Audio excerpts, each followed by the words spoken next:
All right, that is Martins Coca-Cola change of leadership right there. But right now, when we talk Martins entrepreneurship, remember SMEs, the survival rate of small businesses that are starting in this country, they can't go past 5 years. And that is a huge concern because some of these SMEs, actually small businesses, are the largest employers in this particular country. So how can we strengthen that? How can we make sure that our small businesses are getting the amount of capitation and, the push to be able even to scale across Kenya and the world at large? And now I'm joined by Shadrach Mwangi, who is the Chief Executive Officer of Kiosk Holdings Limited. Shadrach, welcome to Business Today. Thank you so much. The first question will be, kiosk is a very familiar word, to be sincere. Sure. And we have kiosks in the hood. Yes. And now you're telling us that you operate Kiosk Holdings Limited. What do you do? Kiosk Holdings Limited is a franchise retail business. What we do, we are engaging in a social entrepreneurship program whereby we engage both the public, the government, and us as a company to come up with new strategies of handling the retail space. Like what you would notice right now is that most manufacturers still rely on the conventional ways of doing business, that is manufacturing to wholesale to retail. But what we are doing as Kiosk Holdings Limited is that we are sourcing things directly from manufacturers to our kiosks, and then we offer that the public can actually engage on a franchise basis to own these kiosks. Then we manage the entire system. Wow. So basically what we've done is revolutionized kiosks. Kiosks have always been the same. And probably you have one next to your home. Okay. They've not changed, right? All right. So this is the best time for them to change, and Kiosk Holdings Limited is bringing this change. Okay, so yes, still on the same issue, it is very interesting because, retail is very key in the survival of each and every single Kenyan. And I'm glad that you've come up with a new way of doing things. I meant to understand that technology is a very key and very important player when it comes to matters, operating in the current world, in the current market. Our market, the consumers are becoming more, techno-friendly, and each and every single day they want easiness, even when it comes to purchasing things. These days people order things. So Kiosk, how are you utilizing technology in this new way? Fantastic. So what we've done with Kiosk is that we have an artificial intelligence system in the kiosk. What this does is, today you buy unga, then 2 days you buy again, then 3 days you buy. In our span of 3 months, we will come up with a trend that Noah buys XYZ products at this specific time. So we know, Noah, your unga is almost done at home, so you need to come back to kiosk and still purchase more, right? Then the artificial intelligence system, what it does also, it can trend forecast. Like you can know the next 2 months what we need to stock more. It's going to be hot, so we need more soft drinks, need to be cold. That kind of technology, we've really impressed technology on our end, and we are hoping that most of these retailers out there also embraces technology. Like you would find out that most superstores lose a lot of money when it comes to theft.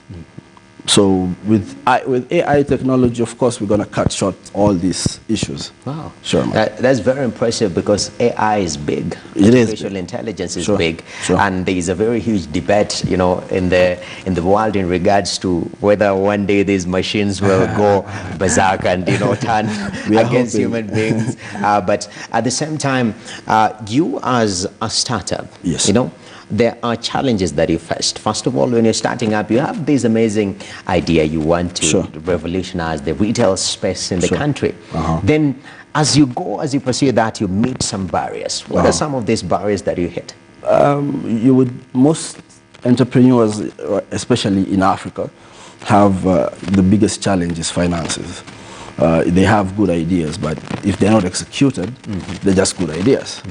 But you would find like we're having some programs coming up, like Lion's Den has been there, funding entrepreneurs.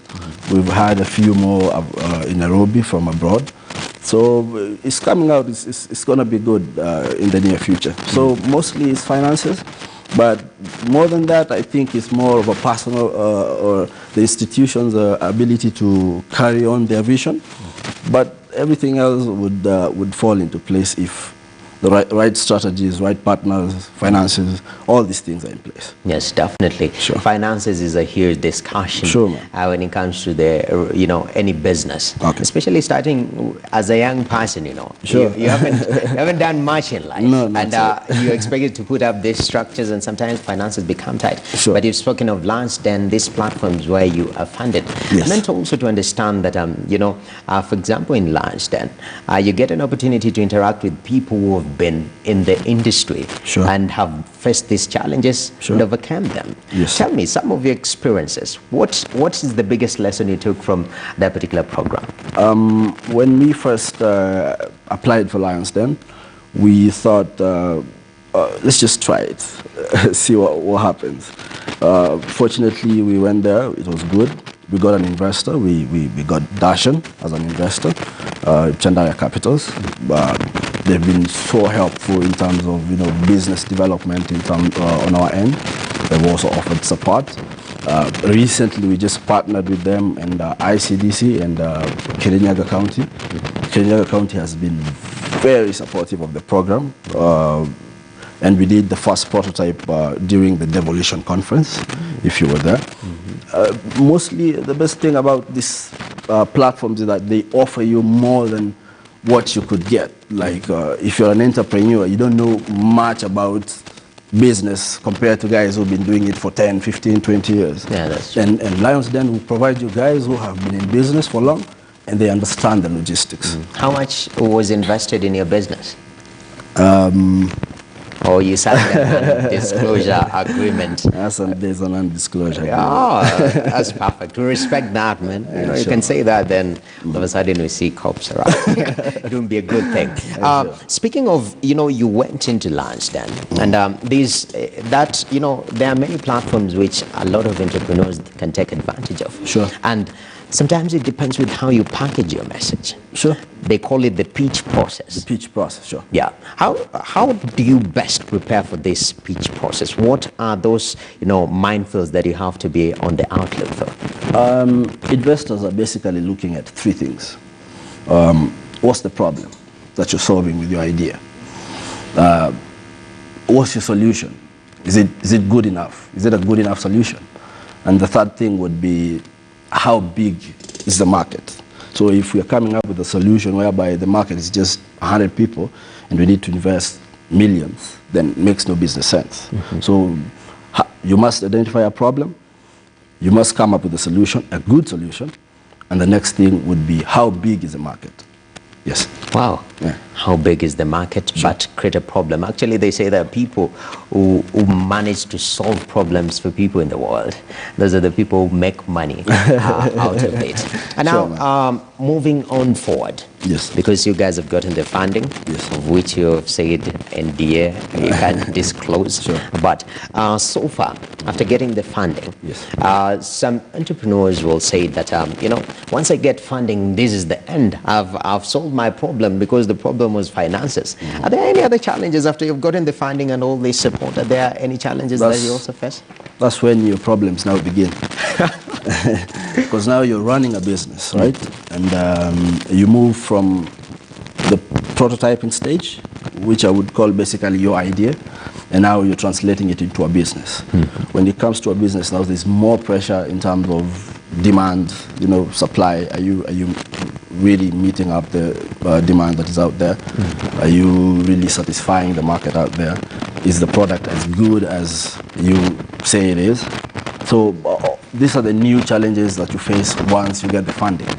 Yes, and funding will always be an issue. So you will move to that step, and the next step you'll need more funding to do something big, of course. Yes. Yes. So that's when actually the challenges begin, because the scaling difference actually Sure. from prototype to the real thing now you're running Sure. in the world out there. Sure. Oh, that's super amazing. And just closing up, Yes. there might be somebody who's tuned in today and he has that amazing idea. The things that with the tips that you've given in terms of pitching, Yes. their ideas can be picked up. What can you tell them? One, that what you need to understand as an entrepreneur is that you fail when you stop doing it, when you quit. But if you keep going, you will not fail. So you just need to keep going, and you need to find people with the right mentality, people who think like you, people who want to see your vision come true.